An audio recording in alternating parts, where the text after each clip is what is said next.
All right, what's up, everybody? We have 10-ish minutes. I don't know if I'm going to be able to keep it to 10 minutes, honestly, to discuss manipulating or customizing your pistol's polymer framed, in this case, frame. And this is something you might see when you look around on Instagram. You see some of the Gucci Glocks and stuff out there, but also you'll see some practical pistols out there with some work done to the frame. And you look at it, and for example, again, if you're watching here on YouTube, I have a Gen 3 Glock 19 frame here. I'll hold it out. Now, this is kind of the quintessential Glock frame, if you will, that so many people are used to seeing, which has the texturing on it from Glock, the factory, and it has the finger grooves. And being a Glock, it is sort of notoriously blocky a little bit in its design and shape. And for some people, that is not the ideal shape for their hand, and they feel as though they can get a better purchase on the gun if they kind of get into it and they start manipulating things. It's a little bit of a weird thought to go into changing your pistol. I do it myself, which the first time I did it, it was extremely nerve-wracking, but we'll get into sort of how you can get around that and practice a little bit without potentially ruining your pistol's frame, which is not something you want to ruin because it does have the serial number on it. If you did ruin that, you'd have to then go back to an FFL essentially to get another one. But it's honestly, it's something that's difficult to screw up once you've practiced a little bit. So Mark is joining me here. Mark, you have a pistol with some manipulation done to the frame, right? It's a Glock, right? Yeah, it's a Glock 19, very similar to what you got here, Jim. I didn't do the stippling and the manipulation myself. A different person did. It was definitely a DIY job, but I really like it, and I do like the changes compared to the original. Not that the original is bad. No, actually, and it's funny because now that I've done this a few times, I did it at first just kind of as a cool experience to try out, and I found that even when I go back now to the regular Glock 19 frame, I'm a big fan of the Glock 19, it really doesn't actually feel all that bad. No. I'm totally fine with it. There's a couple things maybe that I do prefer on mine, but honestly, it's not terrible. Sometimes when you see, too, and one thing I should point out is we have a lot of friends in the industry who do this actual stippling and some of the grip reductions and stuff like that. That's another thing we'll get into, making the grips smaller a little bit for your hand. Double stack pistols, for example, might be a little bit big for some people like myself with smaller hands. We have friends in the industry who do this, and honestly, they will do better than you can do unless you are quite the artisan and have a fair amount of really unique tools. In fact, what I'll show is I'm using a Dremel tool, sandpaper, and some wood-burning tools that you can get. I got them at the hardware store. Sometimes they're called hobbyist tools. Sometimes I think I Googled, like, burning poker thing. Don't do that. Yeah, Mark and I discussed don't go to Google Images for that. But they'll do a better job than probably you can do because a lot of them actually use lasers and they use CNC even machines to actually really get it looking super nice. Very precise. Very precise, really consistent patterning, everything like that. They're really good at it. So if you are nervous about maybe screwing it up yourself or you just kind of want it to look very professional when it's done, then I'd suggest you do go somewhere else like that. But if you're kind of a DIY freak like I know I am, I like to tinker with stuff, then I think it's great to do. You may not want to do it on every single pistol. For example, this was the first pistol that I ever stippled. This is my Smith & Wesson M&P 9C. It's similar in some regards to like a Glock 26, smaller polymer frame pistol. And also, of course, you can do this to any polymer frame pistol. It's not just Glocks, but we do have a lot of Glocks strewn around here. And I regret doing it to this pistol, even though I think it looks really cool, and it is extremely tacky. I mean, this thing is almost like sandpaper in your hands, like it Velcro almost to your hands.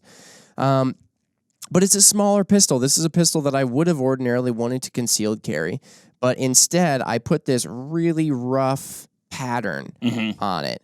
And I don't wear an undershirt when I walk around. I know I was just discussing this with Ryan Muckenhern because he has some stuff going on, some texturization, stippling on his concealed carry Glock 26.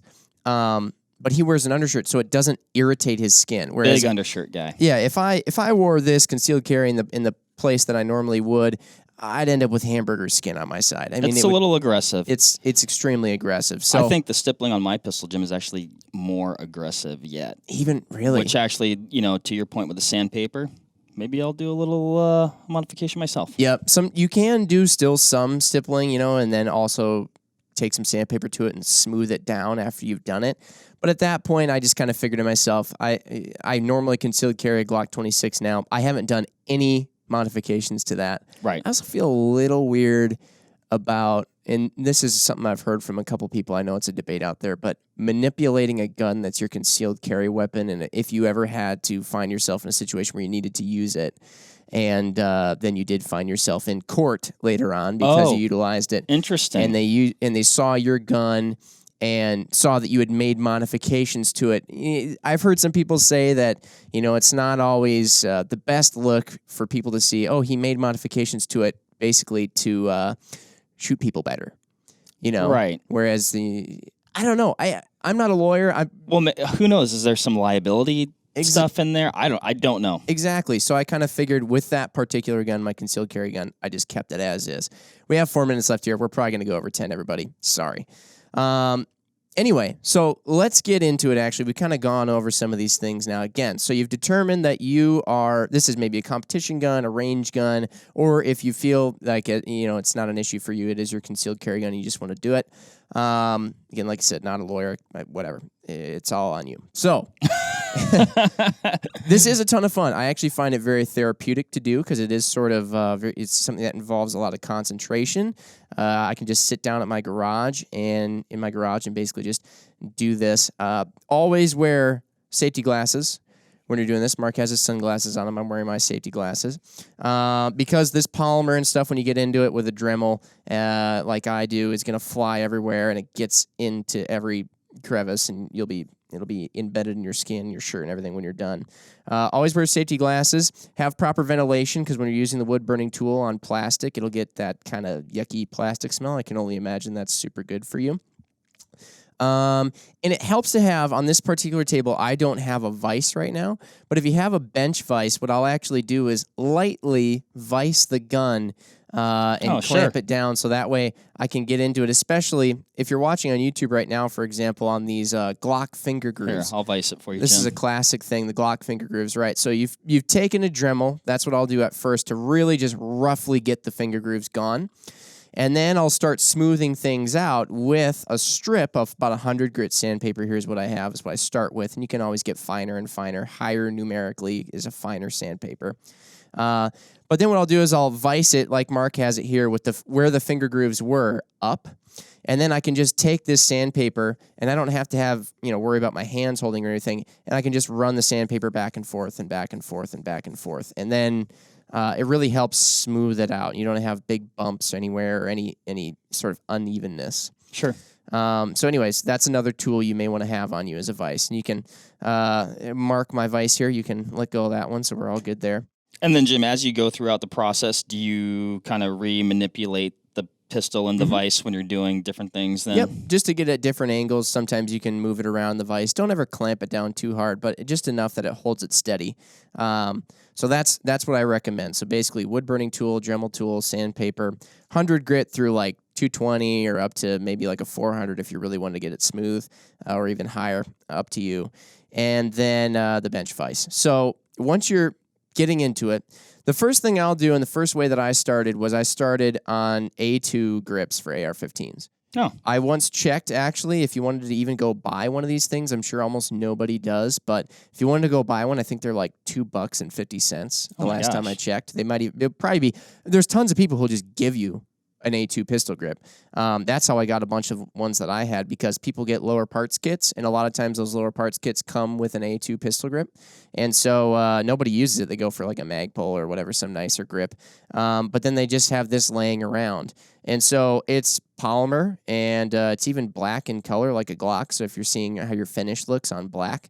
It also has texturing on the sides and the back, very similarly to how a Glock actually has its texturing on the sides and back. Oh, interesting, yeah. So you can work on shaving that down too. So I'll just have a bunch of these A2 pistol grips laying around, and it lets me work off a finger groove because they have a finger groove on them. Right. Lets me zip that off. It lets me then practice smoothing it out. It lets me work through some of these textures here and figuring out, how much my Dremel takes away, how much my sandpaper takes away, what finishes I like. And then I'll even try different patterns. Right. I was going to mention that, yeah. Yeah, my wood burning tool kit came with like a bunch of different little bits that you could put into it. So I've got the poker, which is just kind of a sharp point. And then on this other one here in front of me, I have 2 wood burning tools in front of me. This other one is my favorite. It's kind of this diamond shape with vertical lines in it. I almost liken it to, not totally like a waffle iron, because waffle iron has like squares in it. It's almost like, it makes it look like Ruffles chips. Sure. You know what I mean? Honestly, Jim, and hopefully we can show the finished product on this version that you did here. It looks like a fine tweed with a herringbone. Yeah, kind of like that. Yeah. So that's what I ended up finding when I was screwing around on A2 pistol grips. I've just found that I liked that pattern the best. And so anyway, you can just screw around on these things. Like I said, it has basically all the same features that a Glock would, a Gen 3 Glock would. Of course, now Glock has removed finger grooves from their Glocks, so it just gives the tinkerers one less thing to screw around with. But yeah, that's a good way to go about it. And then once you're actually doing it, of course, there's all kinds of different things that you can do with the pistol. This Glock 19 frame that I have in front of me was my first Glock 19 frame. And I basically pulled out all the stops. I looked at what all the other professionals were doing with their grip reductions and their stippling jobs, and I kind of tried to copy it myself. First things first, with the grip reduction, just taking material away. Again, like I said, I don't have the biggest of hands, and the kind of blocky Glock frame, it's not terrible, but it could fit my hand better. So I kind of zipped down a lot of the material. You can look down the mag well and see how much thickness you have to work with. Be careful once you do get up near the actual mechanicals of the Glock, like towards the rear block of the sear, I think it is, or something like that, whatever you call it. Just a lot of the mechanicals in the pistol up towards the top where the frame meets the slide. Be careful once you get up there, because it may look like you have a lot of meat in the polymer, but you actually don't have a ton up there. Right. Most of the meat that you have is actually down a little bit lower.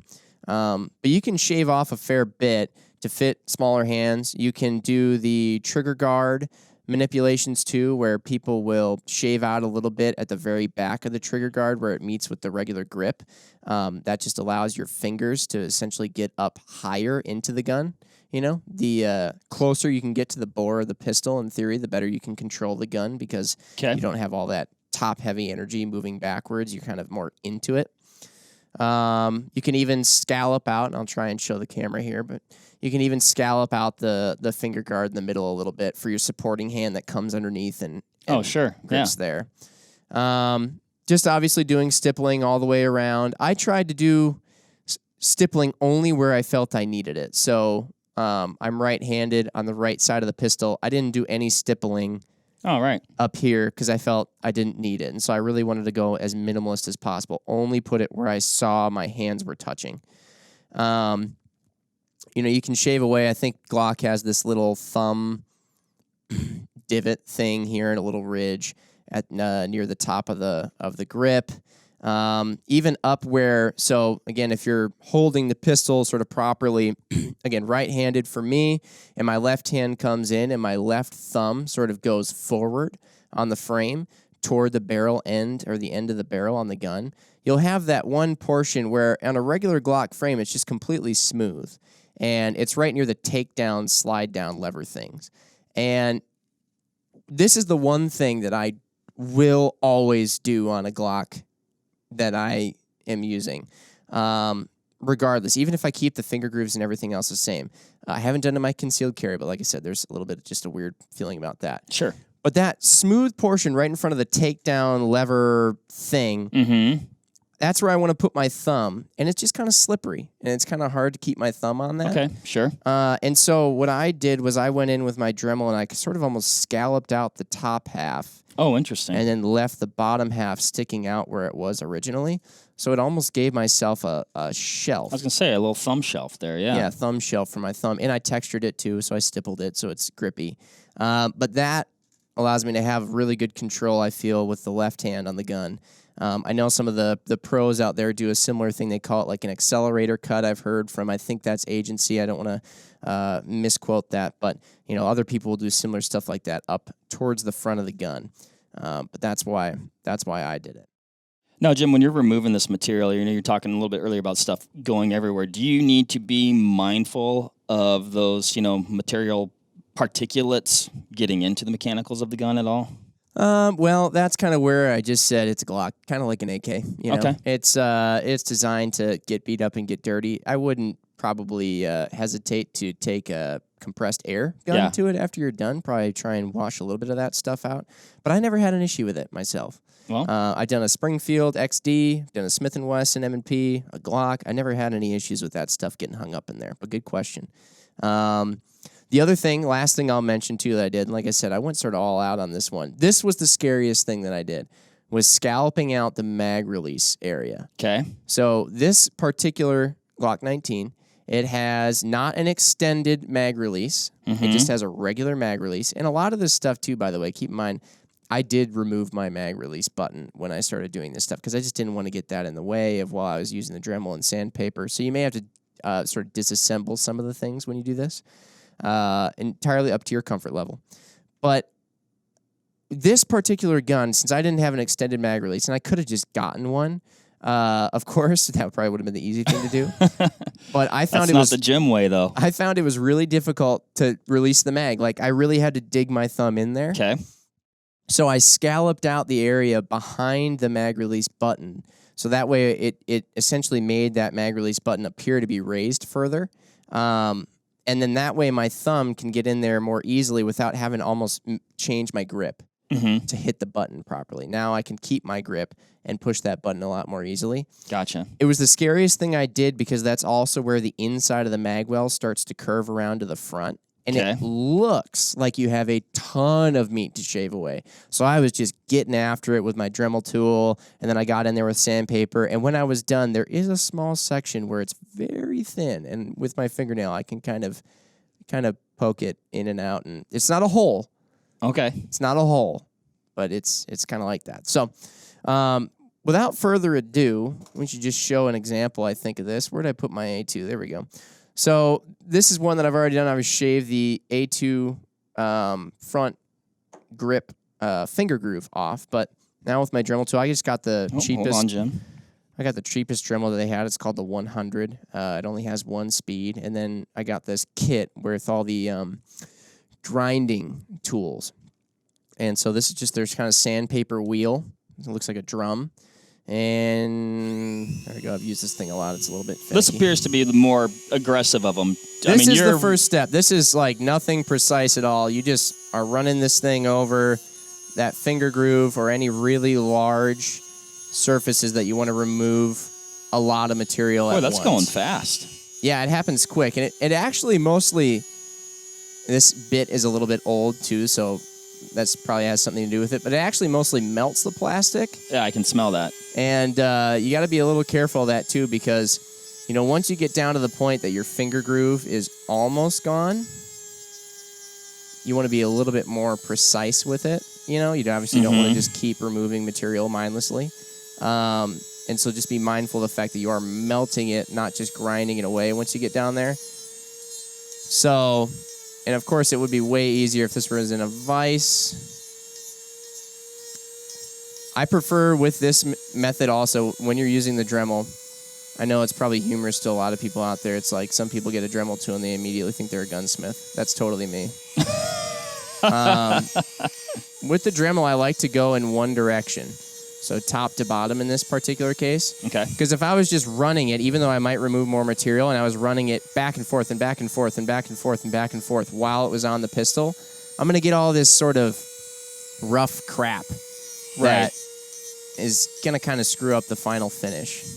Yeah, it almost like pre-scores it in a way that you don't want before you intentionally score it the way you want. Yeah, exactly. So at this point, basically that finger groove is about gone, and if you give it a side profile look, you can see some of your bumps sometimes that you've missed, but that finger groove is pretty much gone. Safety glasses help keep this crap out of my eyes, which is good.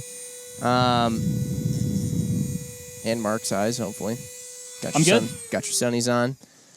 So that's just something I did to a bunch of A2 grips when I first started getting into this, practicing taking the finger grooves off without ruining the whole thing.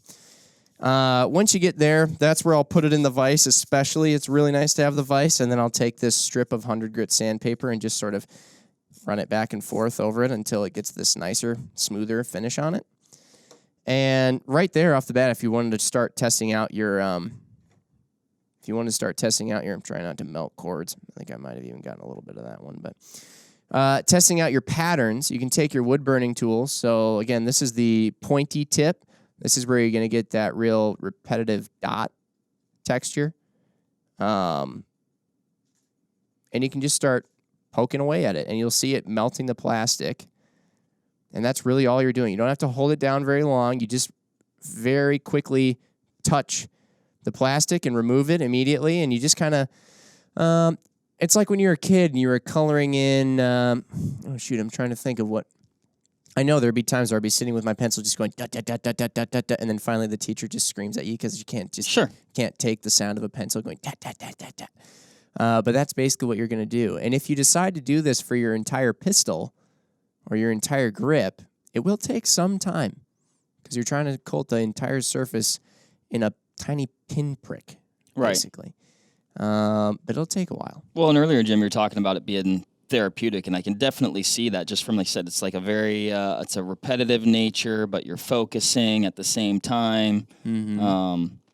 And I can also really see where that vise comes into play, not only so you don't stab your hand with a hot fiery poking tool, but also just holds it steady. It holds it steady. Well, not only that, but you'd be able to stabilize the tool with your other hand too, if you really wanted to, if you're trying to be very, intentional with a movement. Right. So another thing that you can do that I've done on some of my pistols is I like to have a kind of a nice hard edge, if you will, at the end of the stippling. And so this is where those pros will come in with their CNC machines, and they'll actually sort of dig out a channel or a moat, if you will, around the stippling. It looks beautiful when they do it. I don't have that. And so a lot of times what I'll do, and I know it comes out looking kind of chintzy and weird, but, hey, this is all like if you're doing DIY stuff, that's what you expect. But I will draw in pencil sometimes my line. Mm-hmm. And I'll practice it a couple times. Oh, sure. If you do it in pencil, you can start to see it. You can also erase it. But I'll draw in pencil my line around the areas that I want to stipple. And in my case, like I said, I like to keep kind of a minimal stipple profile. So if there's anywhere my hand isn't touching, I won't stipple there. But if there is anywhere my hand is touching, I'll stipple there for sure. And so I kind of have these hard lines and spots. Yep. So I draw them out in pencil. And then I'd go in and I use my kind of sharper, pokier tool, and I'll basically just draw with it. And like I said, you're not going to get that perfect channel, but you'll get a line. And it's kind of a dividing line. And you got to kind of, if you're a good drawer, this will help. Which you are, Jim. You'll have the steady hand and whatnot, but then you're just sort of melting a line in, and then that'll be your hard line where you keep all, from there you just dot inside the lines, right? Very straight line. No, that gives you like that hard boundary that, again, probably while you have to think less. You're like, well, where am I? You're like, no, you know exactly where you are visually. Right. So, because when you're concentrating on such small spots, it's easy to lose your bearings.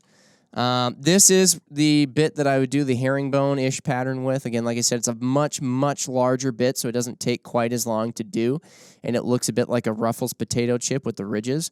What I do is I go over the entire surface of everything that I want to stipple at a 45-degree angle going, let's say, upper left to bottom right. So the tool is facing that direction for the entire way around. And again, I'm still just dabbing. I was going to say it's a dabbing staccato type movement. Yeah.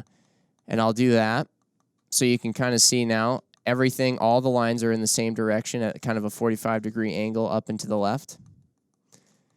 So once I do the entire surface in that, then I will either move the pistol grip or I'll move the tool in the other direction so that now I'm making a crisscross pattern, right? Mm-hmm. So this is where the herringbone-ish comes into play because now I'm going perpendicular to all those lines I just made. and I'm going to go over it not quite as thoroughly. I'll just go over it in certain spots, because otherwise you'll just turn the whole thing into lines that are only, goo, or lines that are only facing this direction. You kind of want that crosshatch. But when you're done there, you'll get that crosshatch pattern. And MC Ryan's over there with his camera. And, of course, with those cameras over there, it might be difficult to see if you're watching on YouTube. But you get that crosshatch pattern. And, of course, like I said, my particular kit for these wood-burning tools, they're in the hobby section, you know. It came with all kinds of different bits. I could do anything, really, any pattern that I wanted, and whatever I felt would either give me the best performance or, you know, if it's just something that I want to look cool, then I can make it look cool. So It definitely looks cool, Jim. I appreciate that. Yeah, it's a ton of fun. Like I said, it's not always necessary. I think that was the thing that I found out after doing a few of these. You know, I did them a Smith & Wesson, did a Springfield, did a Glock, and then I got my Glock 26 that I can still carry, and I didn't do anything to it. And I used that one now, and I'm like, you know what? It's not that bad. Does my Glock 19 that I did myself feel better in my hand? Do I look at it and think it's a cooler gun? Yes. Yeah. But is it unusable without doing all these things? No. This is more, like I said, if you're a tinkerer. It's custom. It looks great. And when you set your Glock next to somebody else's, you can tell them apart. I think we've all been there, Jim. That is the truth. So, anyway, I don't want to downplay it, though, because I do really, really like the way that this pistol feels in my hand. Because I was able to, you shave material away, and then you hold it. And you're like, do I like that? No, I'm getting it's hitting me here weird in my finger. Yep. Zerp that off, get a little sandpaper in there, put a little extra stippling on this one section, and then you can really fine-tune it if you're right there. Which is, kind of another one of those things, too, where, the pros, they do it really well, phenomenally, but they're doing a pattern that they do for a lot of different people. Right. And so if you're literally standing there while it's happening, you can make those subtle tweaks just for you. Yep. So, that said, now I have polymer from A2 grips all over myself, and we got a little cleanup to do in here. But if you're considering this, I'd say just get A2 pistol grips are so cheap. You can find them under a rock. And if you got, the Dremel wasn't that expensive. The grinding tools for the Dremel aren't that expensive. Wood burning tool with the kit isn't that expensive. And if you have any access to a bench vise, you're all set. Wear safety glasses. Have ventilation. Yeah. It's easy. It's a ton of fun. Jim, you know my handiness or lack thereof, right? Watching you do this, and even maybe initially before watching you do this, like I've got somewhat of a mental block from like altering a firearm. Like if I'm going to alter something, it might not be that, right? Mm-hmm. It looks doable. Very. And you're way handier than I am. But you did make spoons out of sticks and duct tape. They're crude, but they worked. Yes. All right. Well, we went way over 10 minutes, everybody, but hey, talking about worth guns. it. Totally. All right. Thanks for listening, everybody. If you've done your own pistol frame or anything else, firearms customization, let us know. Hit us up. Send us pictures. Tag us on Instagram at Vortex Nation Podcast. All right. Bye.